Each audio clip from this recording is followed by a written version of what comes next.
J'ai toujours été une grande passionnée de sport.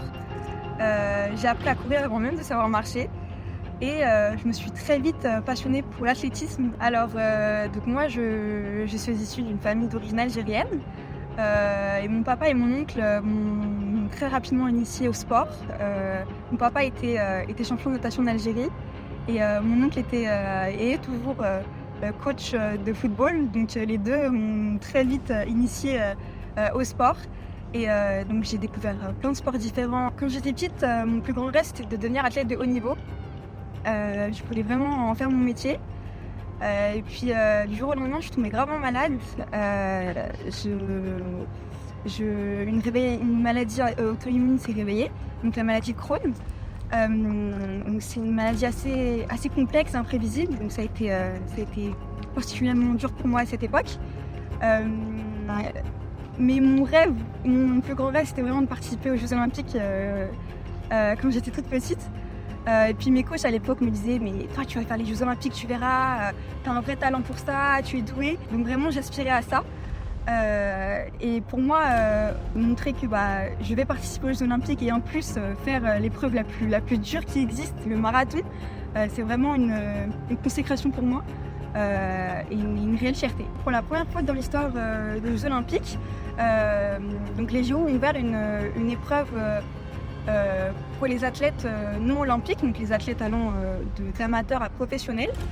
Et j'ai eu la chance, par le biais de mes clubs sportifs, d'obtenir mon dossard pour le marathon. Alors j'avais le choix entre le 10 km et le marathon, mais le 10 km c'est quelque chose que je fais assez souvent, du coup je me suis dit bon, autant pousser le défi jusqu'au bout et faire les 42 km. Et en plus, celui des Jeux Olympiques, je veux dire, c'est une grande fierté. Donc j'aurai le droit de porter mon hijab.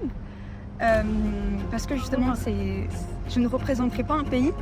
Mais je trouve ça dommage parce que je me dis, en fait, si j'avais participé à cette épreuve-là en tant qu'athlète olympique, comme l'était mon plus grand rêve, j'aurais dû faire un choix entre ma foi et le sport. Donc ça me rassure d'un côté de participer à cette épreuve en tant que simplement athlète. J'ai un peu le cœur serré quand je me dis que en fait, la France ne m'aurait pas accepté, donc le pays dans lequel je suis née ne m'aurait pas accepté pour ce que je suis et pas pour mes capacités ou mes performances physiques.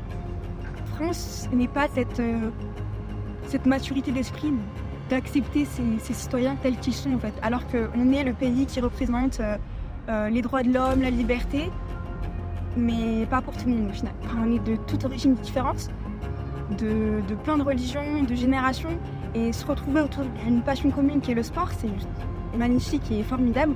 Et de voir qu'en fait, cette vision-là de la France que j'ai n'est pas une vision universelle, moi ça me fait de la peine. Alors mon plus grand rêve à l'heure actuelle, c'est je l'espère, d'être une vraie inspiration pour les petites Leïla qui ont vécu des choses assez similaires que moi quand j'étais petite. Donc la maladie, le rejet pour ce qu'on est, le harcèlement, etc.